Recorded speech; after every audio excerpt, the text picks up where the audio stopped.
আমার মেয়ে তো পুনেতে থাকে, তো মাঝে মাঝে ওর সঙ্গে আমাদের আসা যাওয়া চলেই। তো আমাদের এটা খুব সুবিধা এই কারণে, এই জায়গাটা, কারণ 15 থেকে 20 মিনিট হার্ডলি লাগে আমাদের এয়ারপোর্ট পৌঁছতে বা এয়ারপোর্ট থেকে আসতে। আমি ইনফ্যাক্ট যে জায়গাটা আমি চুজ করে, যে ফ্ল্যাটটা চুজ করেছি, ওখান থেকে একটা অ্যাম্পল, মানে খুব খুব সুন্দর একটা ওয়াটার বডি, যার মানে কোনো শেষ নেই, এইরকম একটা ব্যাপার আমার ফিল হয়েছে। ওই কারণে এটা আমার বেশি ভালো লাগছে। এটা রামসায়ার প্রজেক্ট আছে, ইন্টারন্যাশনালি এটা প্রোটেক্টেড, এখানে কোনো কিছু কনস্ট্রাকশন হওয়া মুশকিল আছে।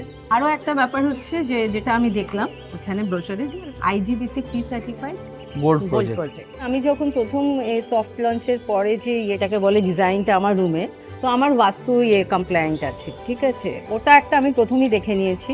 আর চারদিকে তো প্রচুর গ্রিনারি, সেটাও একটা ব্যাপার, কোনো ব্যাপার, মানে আমি চাইলে, আমি ভীষণ গাছ ভালোবাসি, জল ভালোবাসি, মানে ইনফ্যাক্ট আমি নেচার লাভ।